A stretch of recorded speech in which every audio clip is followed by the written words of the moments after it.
5 seconds. Learned counsel for the appellants would submit that there has been no fundamental breach of the policy conditions. In this context, we may profitably refer to the decision in C. Bharatma, wherein a two-judge bench squarely dealt with the absence of a permit and ruled that plying a vehicle without a permit is an infraction and insurer is not liable. In Lakshmi Chand versus Reliance General Insurance, the court was concerned with an order passed by the National Consumer Disputes Redressal Commission that had declined the relief to the petitioner therein. The insurer in the said case had taken the plea that the complainant had violated the terms and conditions of the policy, for 5 passengers were travelling in the goods carrying vehicle at the time of the accident, whereas the permitted seating capacity of the motor vehicle of the appellant was only 1 + 1. The two-judge bench referred to Oriental Insurance Company Limited versus Meena and others and expressed the view that in order to avoid liability, the insurer must establish that there was breach on the part of the insured. The obtaining fact situation is sought to be equated with the factual score in the said case.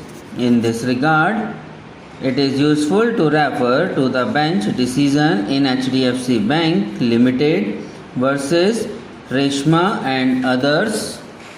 The issue that arose before the court was whether the financier was liable to pay the compensation or it was the liability of the borrower. The tribunal had returned the finding that the duty of the financier was to see that the borrower did not neglect to get the vehicle insured, and therefore it was jointly and severally liable along with the owner. The High Court had concurred with the said conclusion. The court referred to Purnia Kala Devi versus State of Assam, another that has dealt with the definition of the term owner as contained in section 230 of the Act. In the said case, the vehicle in question was under the requisition of the State of Assam under the provisions of law.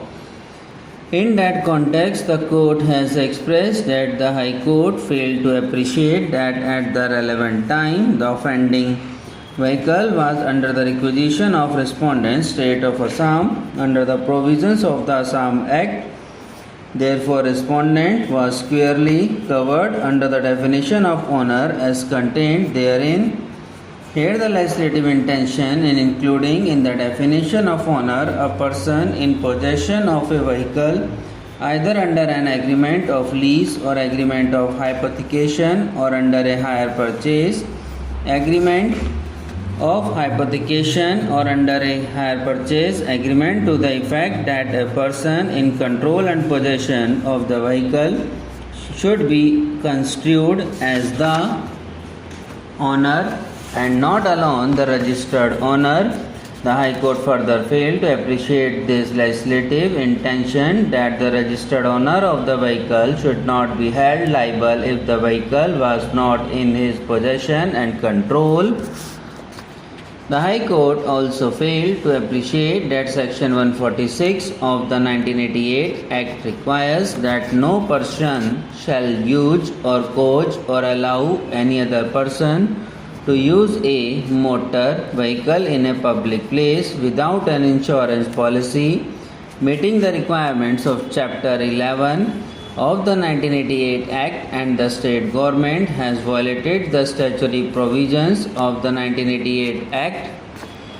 Be it noted, in the said case, the liability was fixed on the state, keeping in view the legislative intention behind Section 146 of the Act. No person shall use or cause or allow any other person to use a motor vehicle in a public place without an insurance policy, as that is the mandatory statutory requirement under the Act. Emphasis was laid on possession and control of the vehicle, and accordingly liability was fixed on the state of Assam. In HDFC Bank Limited, the three-judge bench opined that the hypothecation agreement did not convey that the appellant financier had become the owner and was in control and possession of the vehicle. It was the absolute fault of the respondent number 2 to take the vehicle from the dealer without full payment of the insurance, more so when nothing had been brought on record that the said fact was known to the appellant financier or that it was done in collusion with the financier. The court held that when the intention of the legislature is quite clear to the effect that a registered owner of the vehicle should not be held liable if the vehicle is not in his possession and control, and there was evidence on record that the respondent number 2 plied the vehicle without the insurance in violation of the statutory provision contained in section 146 of the Act. The High Court could not have got the liability on the financier, and finally the financier was absolved of the liability. In the case at hand, it is clearly demonstrable on record that the vehicle at the time of the accident did not have a permit. Subscribe now and press the bell icon. Never miss an update.